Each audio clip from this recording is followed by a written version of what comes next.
Atos 1. Em meu livro anterior, Teófilo, escrevi a respeito de tudo o que Jesus começou a fazer e a ensinar, até o dia em que foi elevado ao céu, depois de ter dado instruções por meio do Espírito Santo aos apóstolos que havia escolhido. Depois do seu sofrimento, Jesus apresentou-se a eles e deu-lhes muitas provas indiscutíveis de que estava vivo. Apareceu-lhes por um período de 40 dias, falando-lhes acerca do reino de Deus. Certa ocasião, enquanto comia com eles, deu-lhes esta ordem: Não saiam de Jerusalém, mas esperem pela promessa de meu Pai, da qual lhes falei. Pois João batizou com água, mas dentro de poucos dias vocês serão batizados com o Espírito Santo. Então os que estavam reunidos lhe perguntaram: Senhor, é neste tempo que vais restaurar o reino a Israel? Jesus lhes respondeu: Não lhes compete saber os tempos ou as datas que o Pai estabeleceu pela sua própria autoridade, mas receberão poder quando o Espírito Santo descer sobre vocês, e serão minhas testemunhas em Jerusalém, em toda a Judéia e Samaria e até os confins da terra. Tendo dito isso, foi elevado às alturas enquanto eles olhavam, e uma nuvem o encobriu da vista deles. E eles ficaram com os olhos fixos no céu enquanto ele subia. De repente, surgiram diante deles 2 homens vestidos de branco que lhes disseram: Galileus, por que vocês estão olhando para o céu? Este mesmo Jesus que dentre vocês foi elevado ao céu voltará da mesma forma que o viram subir. Então eles voltaram para Jerusalém, vindo do monte chamado das Oliveiras, que fica perto da cidade, cerca de 1 quilômetro. Quando chegaram, subiram ao aposento onde estavam hospedados. Achavam-se presentes Pedro, João, Tiago e André, Filipe, Tomé, Bartolomeu e Mateus, Tiago, filho de Alfeu, Simão o Zelote e Judas, filho de Tiago. Todos eles se reuniam sempre em oração com as mulheres, inclusive Maria, a mãe de Jesus, e com os irmãos de Jesus. Naqueles dias, Pedro levantou-se entre os irmãos, um grupo de cerca de 120 pessoas, e disse: Irmãos, era necessário que se cumprisse a escritura que o Espírito Santo predisse por boca de Davi a respeito de Judas, que serviu de guia aos que prenderam Jesus. Ele foi contado como um dos nossos e teve participação neste ministério. Com a recompensa que recebeu pelo seu pecado, Judas comprou um campo. Ali caiu de cabeça, seu corpo partiu-se ao meio e suas vísceras se derramaram. Todos em Jerusalém ficaram sabendo disso, de modo que na língua deles, esse campo passou a chamar-se Aceldama, isto é, campo de sangue.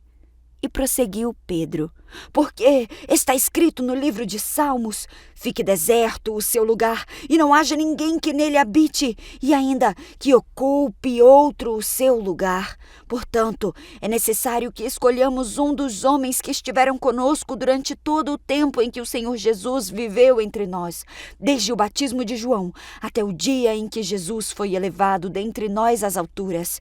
É preciso que um deles seja conosco testemunha de sua ressurreição.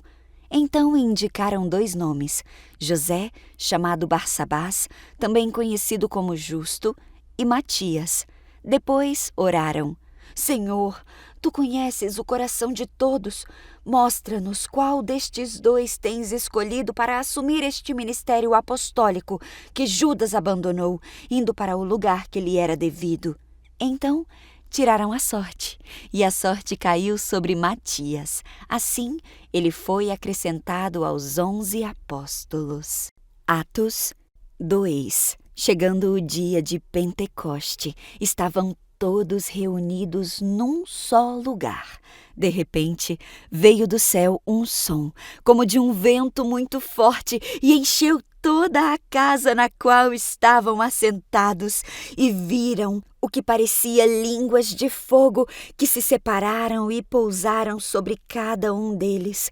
Todos ficaram cheios do Espírito Santo e começaram a falar em outras línguas conforme o Espírito os capacitava. Havia em Jerusalém judeus tementes a Deus vindos de todas as nações do mundo. Ouvindo-se este som, ajuntou-se uma multidão que ficou perplexa, pois cada um os ouvia falar em sua própria língua. Atônitos e maravilhados, eles perguntavam: acaso não são galileus todos estes homens que estão falando?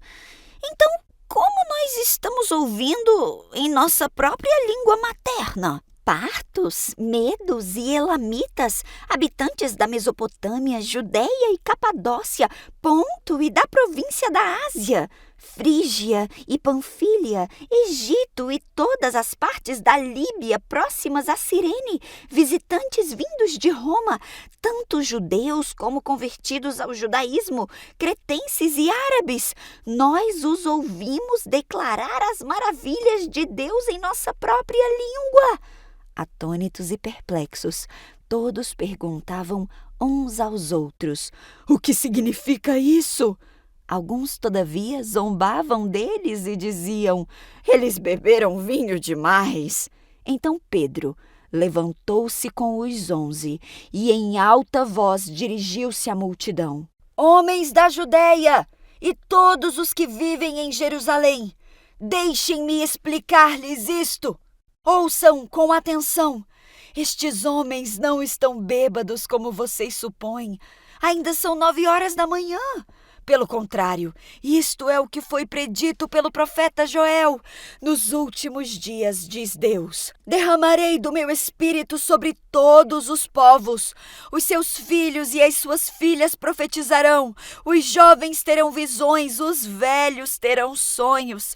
Sobre os meus servos e as minhas servas, eu derramarei do meu espírito naqueles dias e eles profetizarão. Eu mostrarei maravilhas em cima no céu e sinais embaixo na terra, sangue, fogo e nuvens de fumaça. O sol se tornará em trevas e a lua em sangue, antes que venha o grande e glorioso dia do Senhor. E todo aquele que invocar o nome do Senhor será salvo. Israelitas, ouçam estas palavras. Jesus de Nazaré foi aprovado por Deus diante de vocês por meio de milagres, maravilhas e sinais que Deus fez entre vocês por intermédio dele, como vocês mesmos sabem. Este homem lhes foi entregue por propósito determinado e pré-conhecimento de Deus, e vocês, com a ajuda de homens perversos, o mataram pregando-o na cruz. Mas Deus o ressuscitou dos mortos, rompendo os laços da morte, porque era impossível que a morte o retivesse. A respeito dele, disse Davi: eu sempre via o Senhor diante de mim, porque ele está à minha direita, eu não serei abalado. Por isso o meu coração está alegre e a minha língua exulta. O meu corpo também repousará em esperança, porque tu não me abandonarás no sepulcro, nem permitirás que o teu santo sofra decomposição. Tu me fizeste conhecer os caminhos da vida e me encherás de alegria na tua presença. Irmãos, eu posso dizer-lhes com franqueza que o patriarca Davi morreu e foi sepultado, e o seu túmulo está entre nós até o dia de hoje. Mas ele era profeta e sabia que Deus lhe prometera sob juramento que colocaria um dos seus descendentes em seu trono. Prevendo isso, falou da ressurreição do Cristo, que não foi abandonado no sepulcro e cujo corpo não sofreu decomposição. Deus ressuscitou Jesus e todos nós somos testemunhas deste fato. Exaltado à direita de Deus, ele recebeu do Pai o Espírito Santo prometido e derramou o que vocês agora estão vendo e ouvindo. Pois Davi não subiu ao céu, mas ele mesmo declarou: o Senhor disse ao meu Senhor: senta-te à minha direita, até que eu ponha os teus inimigos como estrado para os teus pés. Portanto, para que todo Israel fique certo disso, Jesus, a quem vocês crucificaram, Deus o fez Senhor e Cristo. Quando ouviram isso, os seus corações ficaram aflitos e eles perguntaram a Pedro e aos outros apóstolos: Irmãos, o que faremos? Pedro respondeu: Arrependam-se e cada um de vocês seja batizado em nome de Jesus Cristo para perdão dos seus pecados e receberão o dom do Espírito Santo, pois a promessa é para vocês, para os seus filhos e para todos os que estão longe, para todos quantos o Senhor, o nosso Deus, chamar. Com muitas outras palavras, Pedro os advertia e insistia com eles: Salvem-se desta geração corrompida! Os que aceitaram a mensagem foram batizados e naquele dia houve um acréscimo de cerca de 3.000 pessoas. Eles se dedicavam ao ensino dos apóstolos e à comunhão, ao partir do pão e às orações. Todos estavam cheios de temor e muitas maravilhas e sinais eram feitos pelos apóstolos. Todos os que criam mantinham-se unidos e tinham tudo em comum. Vendendo suas propriedades e bens, distribuíam a cada um conforme a sua necessidade. Todos os dias continuavam a reunir-se no pátio do templo, partiam o pão em suas casas e juntos participavam das refeições com alegria e sinceridade de coração, louvando a Deus e tendo a simpatia de todo o povo.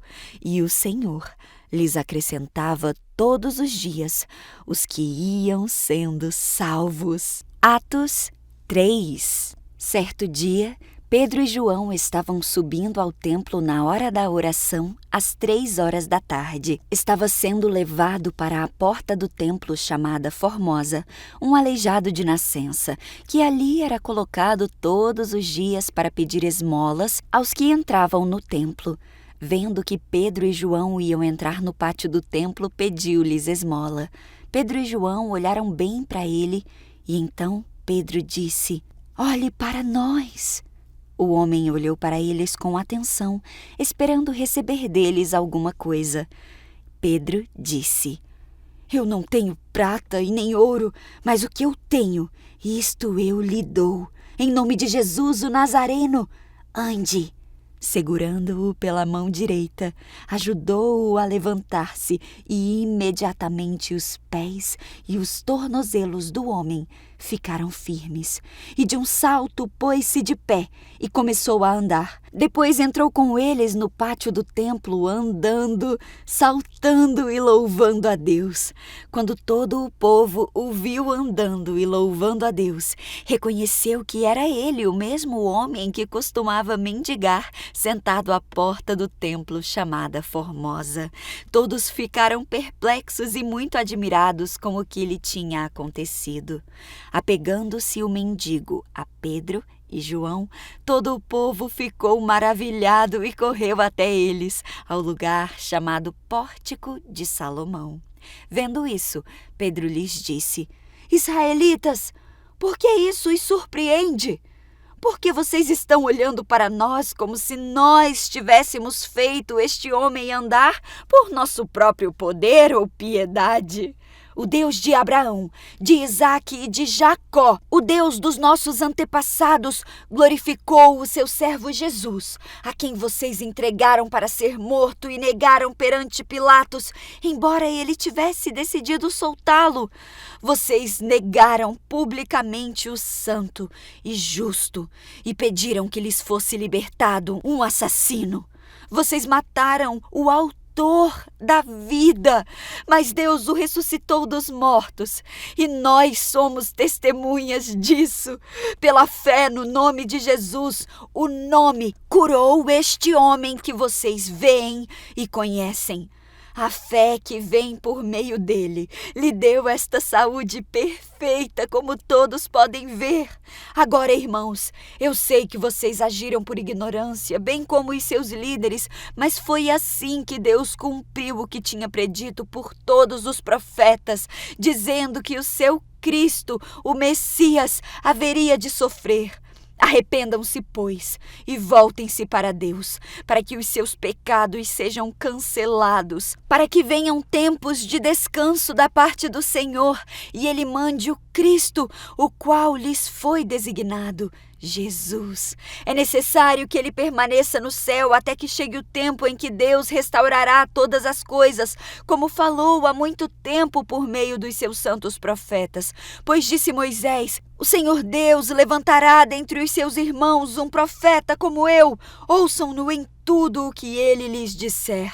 Quem não ouvir esse profeta será eliminado do meio do seu povo. De fato, todos os profetas, de Samuel em diante, um por um, falaram e predisseram estes dias. E vocês são herdeiros dos profetas e da aliança que Deus fez com os seus antepassados. Ele disse a Abraão: por meio da sua descendência, todos os povos da terra serão abençoados. Tendo Deus ressuscitado o seu servo, enviou-o primeiramente a vocês para abençoá-los, convertendo cada um de vocês das suas maldades. Atos 4. Enquanto Pedro e João falavam ao povo, chegaram os sacerdotes, o capitão da guarda do templo e os saduceus. Eles estavam muito perturbados porque os apóstolos estavam ensinando o povo e proclamando em Jesus a ressurreição dos mortos. Agarraram Pedro e João e, como já estava anoitecendo, os colocaram na prisão até o dia seguinte. Mas muitos dos que tinham ouvido a mensagem creram, chegando o número dos homens que creram a perto de 5.000. No dia seguinte, as autoridades, os líderes religiosos e os mestres da lei reuniram-se em Jerusalém. Estavam ali Anás, o sumo sacerdote, bem como Caifás, João, Alexandre e todos os que eram da família do sumo sacerdote. Mandaram trazer Pedro e João diante deles e começaram a interrogá-los. Com que poder ou em nome de quem vocês fizeram isso?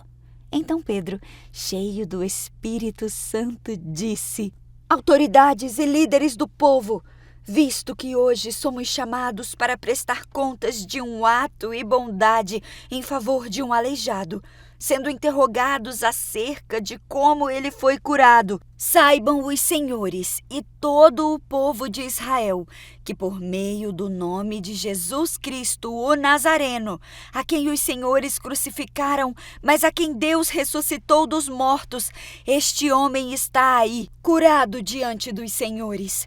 Este Jesus é a pedra que vocês, construtores, rejeitaram e que se tornou a pedra angular. Não há salvação em nenhum outro, pois debaixo do céu não há nenhum outro nome dado aos homens pelo qual devamos ser salvos. Vendo a coragem de Pedro e de João, e percebendo que eram homens comuns e sem instrução, ficaram admirados e reconheceram que eles haviam estado com Jesus. E como podiam ver ali com eles o homem que fora curado, nada podiam dizer contra eles. Assim, ordenaram que se retirassem do sinédrio e começaram a discutir, perguntando: o que faremos com esses homens? Todos os que moram em Jerusalém sabem que eles realizaram um milagre notório que não podemos negar. Todavia, para impedir que isso se espalhe ainda mais entre o povo, precisamos adverti-los de que não falem mais com ninguém sobre esse nome. Então, chamando-os novamente, ordenaram-lhes que não falassem nem ensinassem em nome de Jesus. Mas Pedro e João responderam: julguem os senhores mesmos se é justo aos olhos de Deus obedecer aos senhores e não a Deus, pois não podemos deixar de falar do que vimos e ouvimos. Depois de mais ameaças, eles os deixaram ir. Não tinham como castigá-los, porque todo o povo estava louvando a Deus pelo que acontecera, pois o homem que fora curado milagrosamente tinha mais de 40 anos de idade. Quando foram soltos, Pedro e João voltaram para os seus e contaram tudo o que os chefes dos sacerdotes e os líderes religiosos tinham dito. Ouvindo isso, levantaram juntos a voz a Deus, dizendo: Ó soberano, tu fizeste o céu, a terra, o mar e tudo o que neles há. Tu falaste pelo Espírito Santo por boca do teu servo, nosso pai Davi.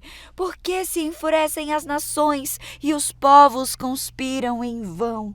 Os reis da terra se levantam e os governantes se reúnem contra o Senhor e contra o seu ungido.